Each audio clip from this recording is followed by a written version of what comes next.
Bonjour YouTube, bienvenue sur la chaîne ChessMe. Je vous propose un nouveau bilan de l'entraînement, mais sous un nouveau format. Je me suis très largement et très librement inspiré de ce que fait un certain Emmanuel, il se reconnaîtra. En tout cas, merci à lui pour l'inspiration. Et j'ai grandement simplifié en fait la présentation des travaux que je fais pendant la semaine.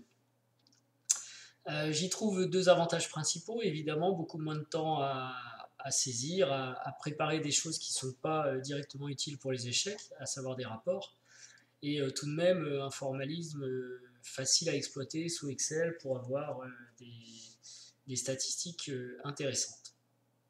Donc, qu'est-ce qui s'est passé sur cette semaine du 24 au 30 avril?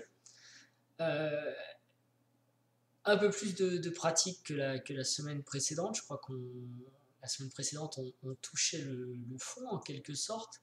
Alors, en fait, j'ai fait des. Voilà, alors il faut quand même que je vous présente le truc. Donc, j'ai repris en fait pour chaque date, voilà, du lundi au dimanche, des domaines de travail, donc la tactique, la pratique, et les parties, les analyses, les finales, les ouvertures, la stratégie, voilà, qui donne un total de temps passé. Chaque semaine, j'ai un objectif d'heures à réaliser pour chaque domaine. Voilà. Et donc, pour l'instant, depuis plusieurs semaines, presque un mois maintenant, je suis très en dessous de mes prévisions ou de ce que je voulais faire, de mes objectifs. Alors, à chaque fois, je me trouve des bonnes excuses, hein. Il y a eu des vacances en famille, ensuite un nouveau travail, ensuite des soirées prévues professionnelles qui m'ont totalement empêché de m'entraîner, certes. La semaine dernière, eh bien, c'était toujours ce nouveau travail et notamment l'approche des vacances, parce que je vais être encore en vacances cette semaine. Qui faisait que je devais finir beaucoup de choses très tard, tous les soirs quasiment. Quand je dis très tard, c'était genre 2h du matin, donc j'étais pas mécontent aussi que cette semaine se termine. Néanmoins, j'ai quand même réussi à m'entraîner, donc c'est pas si mal, mais je n'ai fait quasiment que 57 à 60% de ce que je voulais consacrer aux échecs. Euh, bon, dans ce pourcentage, il y a aussi le sport, qui n'était pas terrible. Donc on va peut-être pas aller dans le détail, on va s'en tenir uniquement à la partie bilan, on va dire, euh, pour, euh, pour voir un petit peu ce qui s'est passé par rapport aux semaines précédentes. Donc, euh, encore un mot aussi sur cette activité réduite. C'est quelque chose qui est très très néfaste dans le sport, parce que lorsque vous arrêtez de vous entraîner, vous perdez tout simplement votre adaptation physiologique et donc tout est à refaire en quelque sorte. Dans les échecs, je pense que c'est un peu différent. Évidemment, il faut garder une pratique, un fond de pratique et de calcul, etc., pour ne pas se déshabituer. Par exemple, si vous connaissez la règle du carré dans les finales de pion, la seule évocation de son nom vous permettra de retrouver le principe. Et là, il n'est pas forcément nécessaire de s'entraîner toutes les semaines. Donc il y a des acquis en fait que l'on conserve beaucoup plus aux échecs dans un domaine mental que dans un domaine physique. Même les ouvertures qu'on a appris par cœur longuement, lorsqu'on arrête de les travailler, une seule révision permet de replacer les choses. Voilà, d'ailleurs, petit aparté sur les ouvertures, je vais transformer un petit peu mon répertoire pour commencer à l'adapter à ma sensibilité, à ma pratique, aux choses que j'ai rencontrées en partie. Voilà. Alors maintenant, qu'est-ce qui s'est passé réellement dans la semaine? Donc en tactique, bon, toujours beaucoup d'exercices, mais pas vraiment tous les jours, donc c'était assez insuffisant. Euh, la pratique, là par contre, j'ai beaucoup joué puisque je commence à jouer en Lone Wolf et en Lichess. Donc ça me fait 2 parties lentes par semaine, euh, à laquelle va s'ajouter par exemple la semaine du 10 mai aussi une partie de club. Donc ça fera 3 parties lentes par semaine, entre 2 et 3. Donc là, ça y est, ça commence, la pratique, c'est pas mal. Donc j'ai fait plus de 5 heures entre les parties et leur analyse. D'ailleurs, j'ai pas encore eu le temps d'analyser toutes les parties. Donc logiquement, la partie pratique, qui était un point faible, j'ai classé les domaines euh,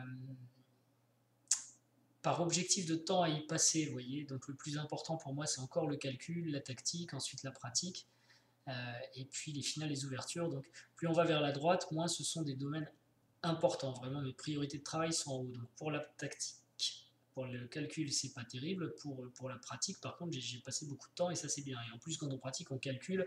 Donc l'un compense un peu l'autre, si vous voulez. Par contre, j'ai passé très peu de temps à faire des exercices de finale et ça, il faut que je fasse attention, il faut que je réajuste. Très peu de temps aussi sur les ouvertures et sur la stratégie. Donc globalement, c'était une semaine quand même où j'étais très en dessous de mes objectifs. Voilà. Pour un temps total aux échecs de 56% par rapport à ce que j'aurais souhaité faire, les fameuses 24 heures, 4 heures par jour avec un jour de repos. Donc j'étais tout juste à la moitié. C'était encore une semaine creuse, ça fait 3 ou 4 semaines que ça dure. J'espère bien que ça va s'arrêter. Et d'ailleurs cette semaine, puisque là on est déjà mardi, cette semaine ça part beaucoup mieux. Voilà. L'activité sportive elle-même était... alors elle était un peu supérieure à la moyenne, puisque une des raisons pour lesquelles aussi j'ai pas réalisé exactement ce que je voulais, c'est que je suis parti en week-end. Vous voyez, samedi, dimanche, il ne se passe rien pour les échecs ici. Tout simplement parce que je suis parti en week-end avec un ami sportif pour faire uniquement du sport en Belgique. Et, donc il y a eu du sport, mais il n'y a pas eu d'échecs, tout simplement. Donc la route, le sport et la route au retour ont fait que, évidemment, je ne me suis pas entraîné aux échecs. Par contre, grand bol d'air, un grand week-end sportif en Belgique, ça c'était sympa. Alors au niveau des classements, qu'est-ce que ça donne? Au niveau des classements, on a bon, bah, évidemment la partie feed et rapide n'ont pas changé. D'ailleurs, à ce propos, ça fait longtemps que j'ai pas fait de tournoi rapide. Il faudrait vraiment que je trouve le temps d'en faire cette semaine ou la semaine prochaine. Ensuite, le Lichess standard, donc j'ai perdu 5 points. La semaine d'avant, j'en avais gagné 13. C'est comme ça que ça se présente, ouais. La semaine d'avant, j'en avais gagné 13. Là, j'en ai perdu 5. J'ai joué 2 parties, donc je l'ai dit. J'ai perdu un dragon qui était en Lichess 45-45 qui était vraiment super intéressant, qui m'a amené à modifier légèrement mon répertoire. Mon adversaire a joué un dragon avec dame à 5 et un sacrifice très très rapide, tour prend C3. Alors une partie que j'ai pas commentée parce que j'ai pas eu le temps, donc j'ai pas fait de vidéo. Et quand j'ai du temps, bah, vous voyez, je préfère le consacrer à mon entraînement plutôt qu'aux vidéos, donc ceci explique cela. Quand je serai à jour avec mon entraînement, je pourrai faire plus de vidéos. Quand je suis en retard sur l'entraînement, je fais moins de vidéos. Et là, en ce moment, vous n'avez pas de chance, j'en fais pas beaucoup pour ceux que ça intéresse. Donc, vraiment un dragon que moi j'ai bien aimé. Beaucoup de calculs tout le long. J'ai vraiment bien travaillé en calcul, mais j'ai perdu. Et donc, la deuxième partie, c'était une King's Indian, donc une indienne. Moi, j'avais les noirs. Et bon, mon adversaire était relativement faible. Il y avait plusieurs tactiques. J'étais content. Enfin, j'étais pas très content de mon début. Dès qu'on est arrivé dans le milieu, j'ai pris l'initiative. Donc ça, c'était plutôt bien. Et en jouant sur 2 diagonales, en plus dame B6 ou F6, c'était plutôt intéressant. Et on a fait plusieurs gaffes. Enfin, j'avais toujours l'avantage, mais je pense qu'à un moment, j'aurais même dû perdre si mon adversaire était plus vigilant. Donc en Lichess, c'était un 2100. En Lone Wolf, c'était un 1950. Tout ça, c'est un classement en Lichess. Et donc, ce 50% sur la semaine me fait perdre, on va dire, 5 points. Bon, globalement, rien de dramatique. Ensuite, sur la partie Blitz, donc je perds 64 points. Ça faisait longtemps que je n'avais pas joué de Blitz. J'ai recommencé, plus d'un mois. J'ai recommencé à jouer des Blitz et j'étais clairement rouillé. C'est-à-dire que je pense que mentalement, je réfléchissais pas. Je jouais des coups mécaniques, idiots. Je me rendais compte après. Donc, je vais me remettre au Blitz quand même au moins une fois par semaine parce que cette pratique Blitz est clairement insuffisante, quoi. Et donc là, beaucoup de points perdus sur un seul tournoi de Blitz. Donc je vais essayer de faire un tournoi toutes les semaines et essayer d'améliorer un peu ça, puisque finalement, si je progresse, il faut quand même aussi que je sois capable de bien jouer en Blitz, quoi. Alors ensuite, sur les résolutions de problèmes, ça c'est plutôt positif. Je continue à gagner des points en standard. C'est-à-dire en résolution de problèmes non limités dans le temps, et en blitz, bon, ça se maintient, plus 1 point, résolution de problèmes limitée dans le temps. Et en blitz reverse, c'est-à-dire avec la position vue de la défense, eh bien j'atteins cette fois le même classement qu'en blitz. Voilà. Et en finale, je perds un petit peu de points. Alors tout ça, il y a une vue graphique ici, voilà, de ces différents classements et évolutions de classement. Donc ce qui est intéressant de voir ici, c'est que sur les classements rapides, quand j'ai commencé à résoudre des problèmes blitz avec la vue du défenseur, j'étais très en dessous de mon niveau blitz normal, enfin résolution de problèmes en temps limité, tactique blitz sur chess tempo normal, puisque j'avais 1777 et sur le revers j'avais 1632, donc 140 points. Et j'avais dit à l'époque dans les bilans que l'idéal ce serait que les deux courbes se rejoignent, et voilà qui est fait. Alors je suis même très étonné de les voir se rejoindre à ce point, parce que ça veut dire que j'ai pris l'habitude de bien calculer les menaces de l'adversaire aussi, de bien calculer en défense, ou au moins aussi bien que lorsque c'est en attaque. Donc ça c'est plutôt positif, je ne pensais pas que les courbes se rejoindraient réellement, pourtant c'est le cas. Donc le même niveau maintenant, aux alentours des 1810. Alors c'est amusant parce qu'en fin de semaine, il y a un point d'écart entre les deux classements, hein, ce sont les classements qui sont là. Je trouve ça amusant et tout à l'honneur de chess tempo parce que j'utilise deux comptes différents forcément pour avoir deux classements différents. Donc l'un qui est toujours en mode attaquant et l'autre qui est toujours en mode défenseur. Et sur la vue de l'échiquier, s'entend. Et ce qui est amusant, c'est que forcément avec les deux comptes, je n'ai pas joué les mêmes problèmes. Et pour autant, je suis le même joueur et j'arrive au même classement, mais au elo près. Bon, ça pourrait être à 10, 20 elo, je pense que ça va bouger dans le temps, mais c'est donc tout à l'honneur de Chess Tempo. Ça veut dire que le mode d'évaluation de tous ces problèmes est très fiable, de sorte à ce qu'un même joueur avec des comptes différents, en y passant autant de temps, parce que je passe autant de temps sur un exercice que sur l'autre, eh bien arrive au même classement finalement. Donc ça c'est plutôt bien. Sur les finales des petits points perdus, alors je ne sais pas si Chess King a fait une mise à jour. Il y a eu une mise à jour importante de leur appli et je ne sais pas quelle était la teneur de cette mise à jour, mais j'ai l'impression que je perds beaucoup plus de points qu'avant. Donc c'est plutôt une bonne chose parce qu'il était très optimiste. Hein. J'enlève 400 points au classement réel de Chess King qui me donne aujourd'hui 2320. Pour plus de réalisme, je l'ai descendu de 400 points. Mais là, il y a de la perte de points. Ça vient peut-être aussi du fait que j'ai travaillé les finales de tour cette semaine qui sont plus compliquées que les finales de pion, plus difficiles, parfois il y a plus de subtilité, quoi. Et donc j'ai perdu un petit peu de points. Bon, à surveiller.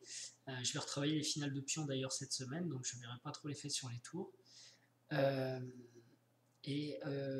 tactique standard, donc le classement ici avait végété un petit peu, vous voyez, depuis plusieurs semaines aux alentours de 1920. Et là, j'avance un petit peu, 1937, 1943. Donc je suis plutôt content parce qu'en fait, je bats des records ici, enfin des records personnels sur la résolution de problèmes. Et en temps non limité, c'est important puisque je pense que cette valeur brute est la compétence maximale d'un joueur à résoudre des problèmes. Quand c'est pas en temps limité, on prend tout le temps, on calcule, et si on n'y arrive pas, c'est qu'on est vraiment au bout de ses capacités. Alors que lorsque cette statistique augmente, on peut considérer qu'on a progressé en calcul, qu'on commence à voir un peu plus loin, un peu plus juste. Voilà. Et alors, ensuite, donc, on a vu, je crois que c'était avec Laurent sur le site web, et avec la participation même du créateur de Chess Tempo, que le delta finalement entre le classement statique et le classement blitz est plutôt normal sur l'ensemble des joueurs. On constate une différence, et plus le niveau des joueurs monte d'ailleurs, plus il y a une différence, sans doute parce que les forts joueurs sont... alors déjà, il y a un panel plus important de joueurs qui résolvent des problèmes standards, puisque c'est le mode par défaut, que des problèmes en temps limité. En temps limité, c'est des joueurs plus forts, donc on peut imaginer que les problèmes sont un peu moins bien classés, puisqu'ils ont affaire à des joueurs plus forts qu'en standard. Donc du coup, il y a déjà un delta, on va gagner un petit peu moins de points en résolvant des problèmes blitz. Et puis l'autre composante, c'est qu'évidemment... plus on devient fort, plus on est capable de résoudre des problèmes en temps non limité, mais la limite du temps amène forcément plus d'erreurs et moins de résolution. D'où le delta. Donc, a priori, il est peu probable que mes deux classements puissent se toucher. Une distance de 100 à 150 points peut être normale. Là, si j'ai un progrès, on va voir si les progrès se font en même temps dans un domaine et dans l'autre, ou s'il y a des différences. Là, il semblerait que j'ai une lente progression sur le standard. Hein, la courbe de tendance est quand même très favorable. Elle l'est un peu moins sur le blitz. Et évidemment, sur le reverse blitz, ce nouvel exercice, eh bien, le retard s'est refait, mais il va falloir voir si les courbes de tendance continuent à progresser. On a un classement qui descend, c'est le classement Blitz, donc comme je l'ai dit, grosse descente, un tournoi totalement raté. Bon, bah, ça faisait très très longtemps que je n'avais pas fait de Blitz. Par ailleurs, je venais de loin, je redescends. Bon, je vais recommencer à jouer du Blitz et puis on va voir un petit peu comment ça se passe. Pas beaucoup, hein, une fois par semaine, je pense, un tournoi par semaine, pas plus. Voilà. Et donc le classement standard, donc on voit une légère baisse, mais rien de bien catastrophique. Et surtout, on a quand même pareil, une courbe de tendance qui est quand même assez intéressante, des progrès importants depuis 2 mois. Voilà, enfin depuis que je mène ces bilans et que je compile ces différents résultats. Donc le programme pour la semaine prochaine sera à peu près à l'identique. Je vais juste travailler les finales de tour. Il faudra que j'améliore un petit peu mon fichier pour bien faire apparaître les différences entre là où je suis et là où je veux être, mes objectifs. Et donc là, je commence une nouvelle semaine qui devrait être mieux remplie dans le sens où c'est une semaine où je ne travaille pas et où je ne suis pas non plus en vacances, en famille, je suis à la maison. Et donc je vais avoir le temps de m'entraîner correctement. J'ai déjà joué une partie lente aujourd'hui.